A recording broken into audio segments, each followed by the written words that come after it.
This is a heads up that this episode will contain mentions of child abuse and is not appropriate for all listeners.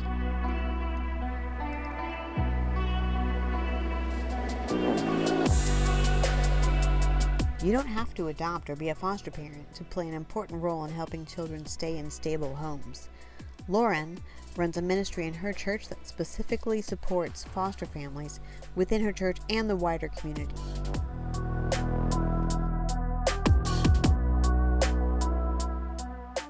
Can you start us off by telling us who you are and how are you connected to adoption or foster care?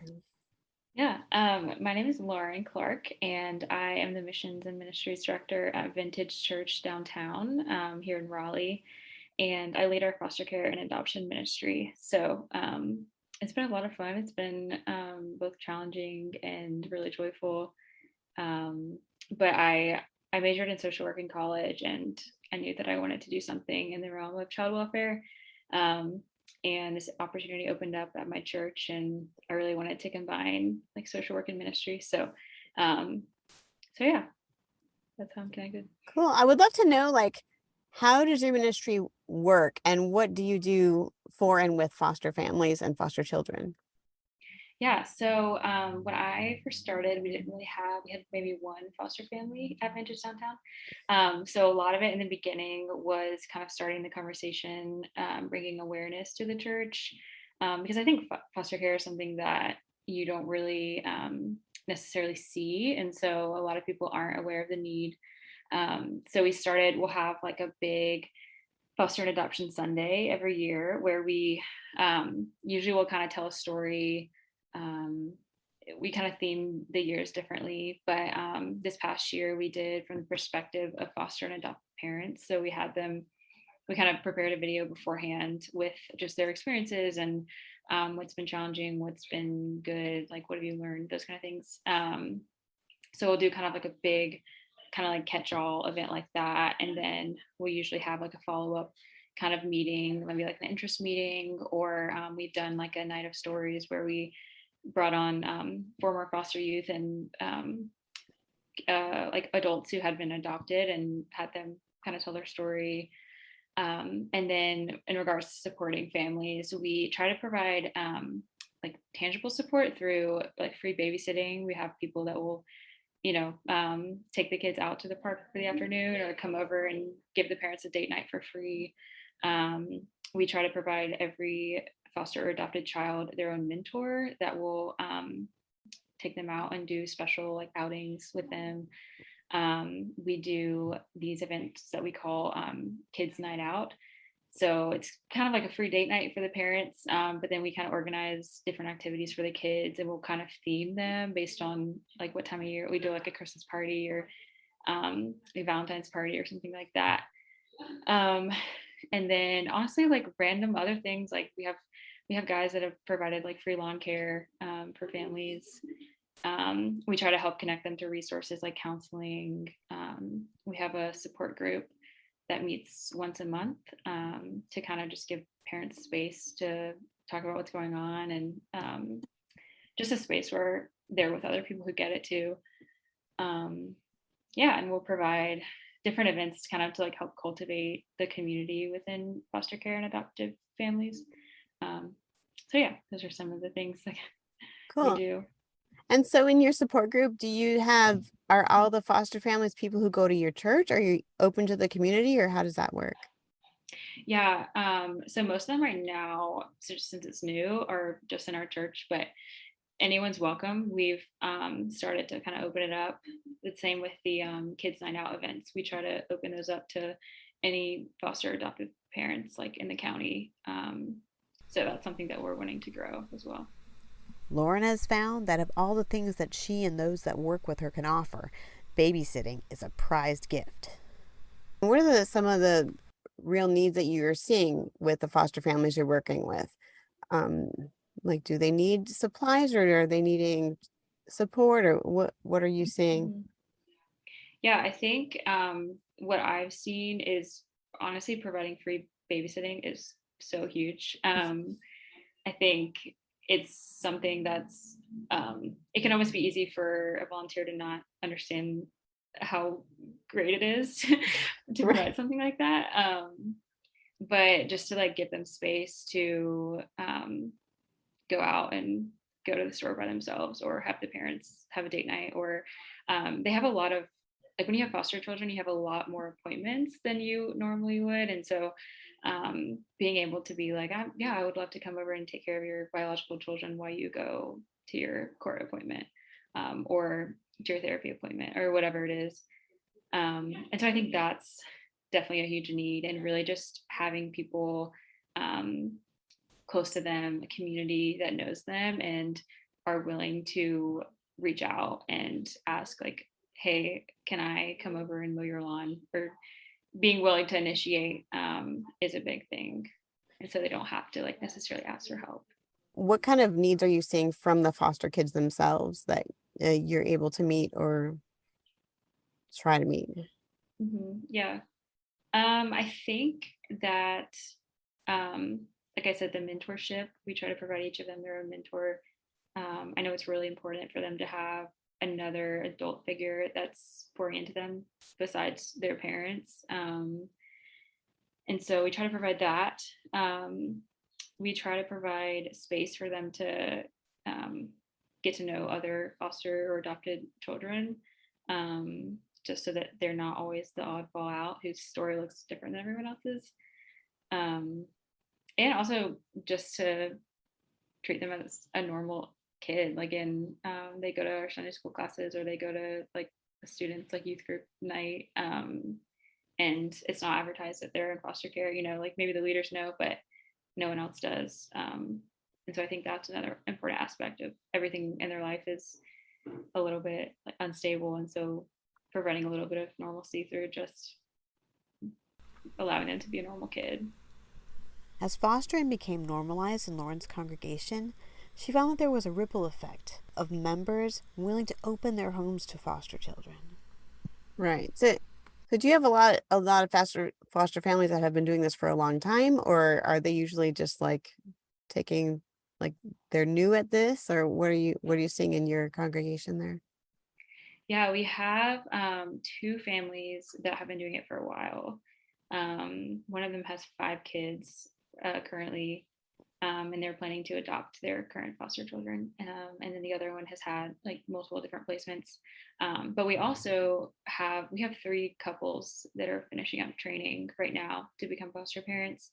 Um, and I think I've seen in the past year or so a lot more families stepping up. We have a single woman who's going through respite care training, which I think is really amazing. Mm-hmm. And so, yeah, I definitely think, I think when it comes to church ministry, it's kind of a ripple effect of like, you know, there was actually my community group leaders were fostering. And so 2 other couples in my community group are now going through training. And I think a big reason why they are is because they saw firsthand their community group leaders doing it, and they got to know the kids and fell in love with them and things like that. So I think it's definitely a ripple effect. Yeah.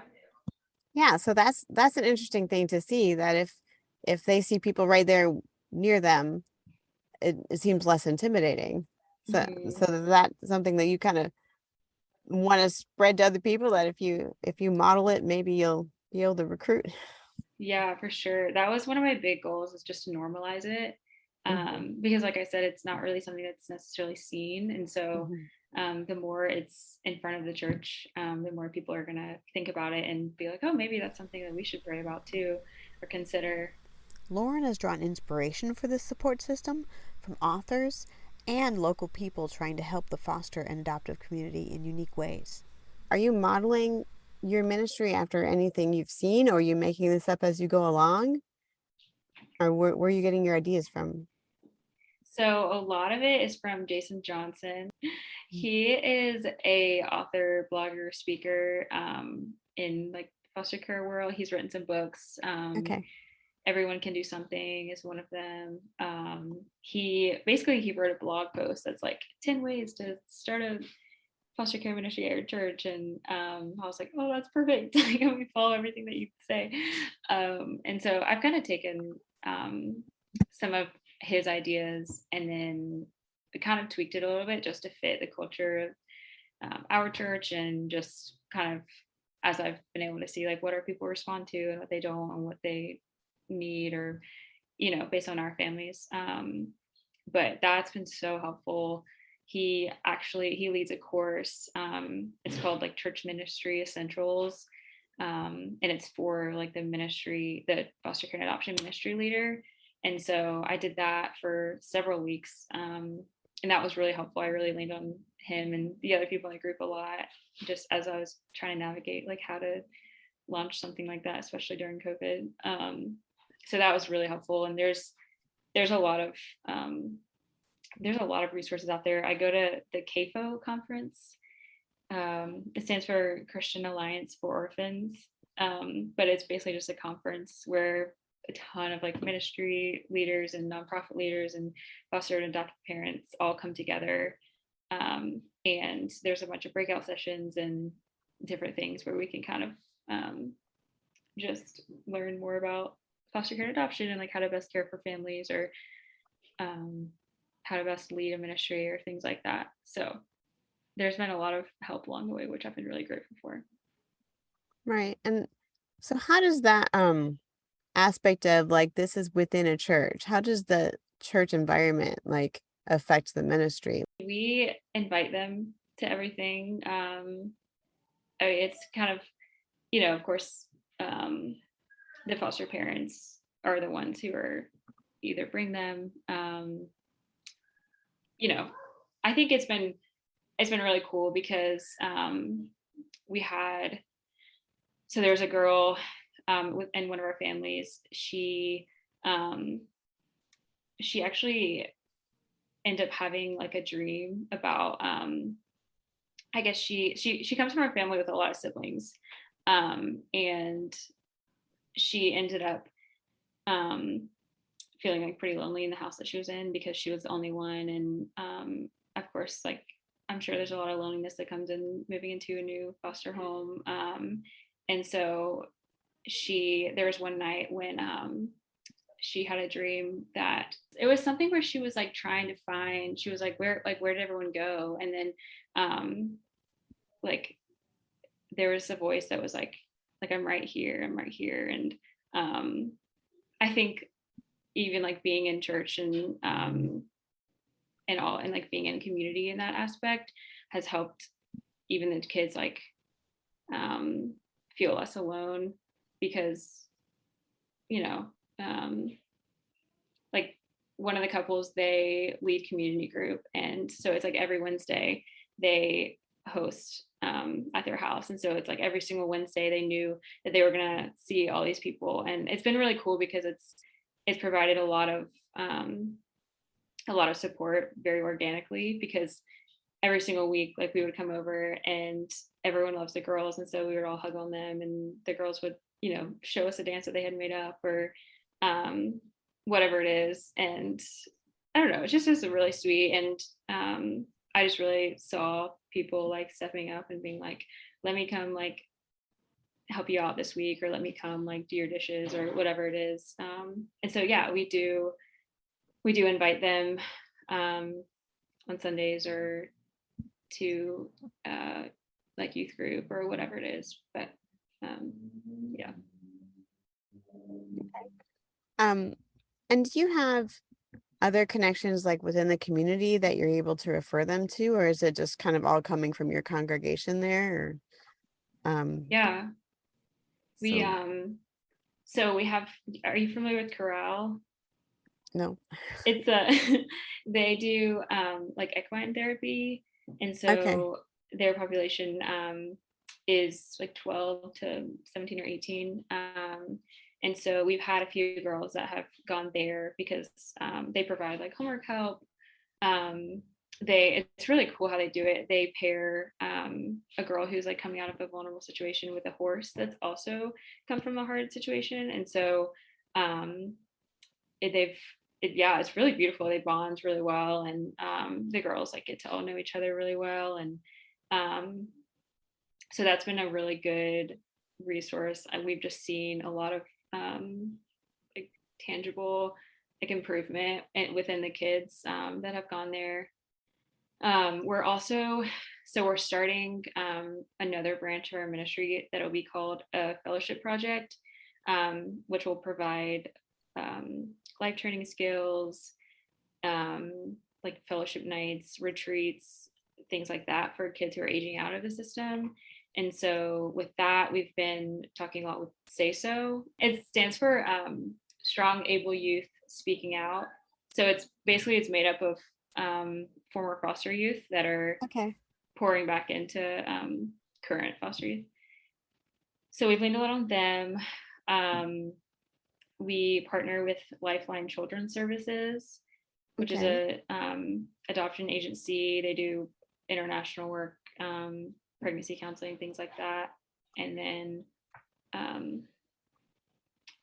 we've done stuff with Safe Families, which is less adoption, more kind of before the step before foster care of like trying to preserve families. But yeah, so kind of, I mean, I Okay. feel like the community within foster care and adoption is pretty big. And so we try to work with other organizations as much as we can because we don't want to reinvent the wheel, you know. Is there any advice you would give other people who are trying to, maybe they even don't even know where their foster parents are in the community, or they would love to support them, but they're not sure where to Mhm. start? Like, what advice would you give that person? Yeah. I mean, you could always reach out to your county, like Wake County, DSS. I'm sure, I mean, there's an abundance of foster families that need support. And so I'm sure that they would have an opportunity for you to volunteer.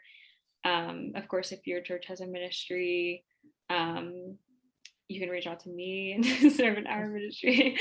But I think something that to keep in mind as a volunteer or someone who wants to provide support is to initiate because it's, you know, it can be hard to ask for help. And so if you just reach out and you're like, hey, like, is there a date this month that I can come provide you and your husband a date night?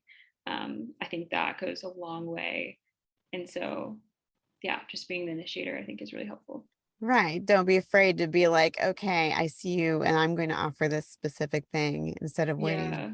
for them to Yeah. ask. I think another thing that a lot of people don't know about is respite care, Hmm. um, which is you become licensed, a licensed foster parent, but then the commitment is you would keep the kids like 1 weekend a month. And it's just to give foster parents a break. And so I Hmm. think that is something that really goes a long way that a lot of people don't know about. And so it's something that's, you know, not as big of a commitment, even a way to ease into foster care. But that is definitely always an option. And there's a lot of agencies out there, private, public, you know. Um, you can go through Wake County, you can go through Bear Foundation, um, Thompson's, you know, there's a lot of different ones. While working with foster families and foster children, Lauren has witnessed not only the sadness of hearing the trauma that some foster children have been through, and the stress when foster families reach the limit of what they could offer a child, but also the success that can come when families are able to offer those foster children the support they need. I wonder if you could tell me some of the experiences that you've had that have been like hard to go through when Mhm. you're working with this population. Yeah. There is a family who um, they brought in two sisters. They were 10 and 11. Um, and I mean, both the girls were so sweet. They were sassy, but we loved them.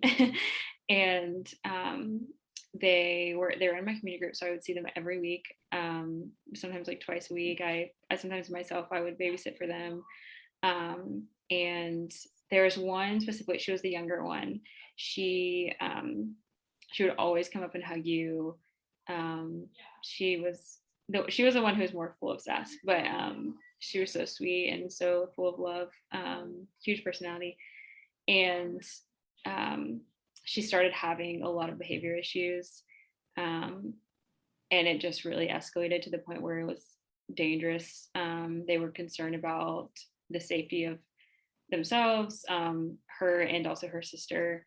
And so she ended up having to be taken out of the home. And her sister, I mean, it's really sad because even before she was taken out, her sister would tell her, like, we need to be adopted, like, you can't mess this up for us, which I can't imagine being 11 years old and being able to cognitively understand that I need to be adopted, you know.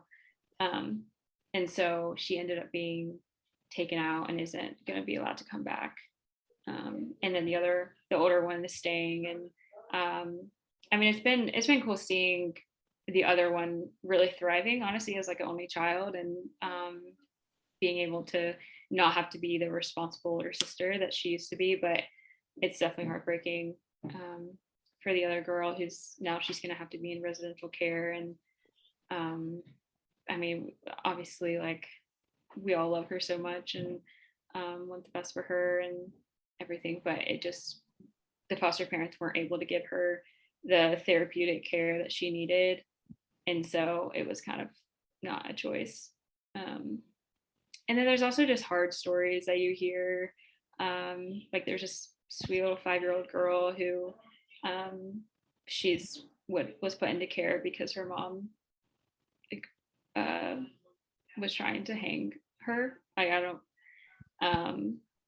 don't know, like, what kind of drugs, she was on or where she was at, but I don't know, just like looking into that little girl and her, like, lively personality, and just thinking that had happened to her. So yeah, there's definitely a lot of both, like, hard stories, but also a lot of beauty that you see too. So it's all like both and, like, Right. bittersweet. Can you tell me some of that other side? Like, so what are some things that you have been really happy to see? Yeah. Well, like I said, the sister of the one who had gotten removed, it's been really sweet to see her just thriving recently. Just You can just see that she's become a lot more carefree. She used to have to be the sister that was responsible and would look out for her younger sister and all these things. And now she's just like, she loves to paint, she loves animals, um, just gets to be a kid. And so that's been really cool. um there's you kind of see redemption stories of of course, it's like, I believe that the best is for the child to stay with the biological parents, but sometimes that's just not possible. And so it is really beautiful to get to see them be with foster parents who they love and they call mom and dad, and that they get two parents, like a 12-year-old who, could otherwise have never been adopted, or, things like that. Um, and so there definitely is beauty in it as well. And even just seeing parents, like, decide to step into it, because it's definitely, foster care is really hard. And for parents to willingly say yes over and over again is really beautiful to see too. So it seems like this could really grow into something really big. Are you hoping this goes, like, what are your thoughts about the future of this in your church, or even Yeah. outside of your church? Yeah, I mean, I have no idea. um if it grew into a nonprofit, I mean, that would be, um like, I would be, down for that. And but also, I think we have a lot of support within the church um that's been really helpful, and we've been able to manage through that. But I don't really have specific plans. I think when I started out, I didn't know how it would look. Hmm. I would have never guessed we would have been starting a fellowship project like this. Like, that wasn't in my original plan. So I feel like I've very much been taking it kind of day by day. It's been really cool because we've seen even other nonprofits kind of started outside of just like different members who have, like, we have a couple that's starting a coffee shop that will employ youth who are aging out of foster care, and kind of provide them with mentorship. And then we have a group of women who started a nonprofit called Village Durham, that's really working with family preservation of just really caring for the biological families, before, so prevent the kids from entering into foster care. So it's really expanded into this huge community, which has been really amazing. Um, so I don't know like where it will end up going, but I'm excited to see.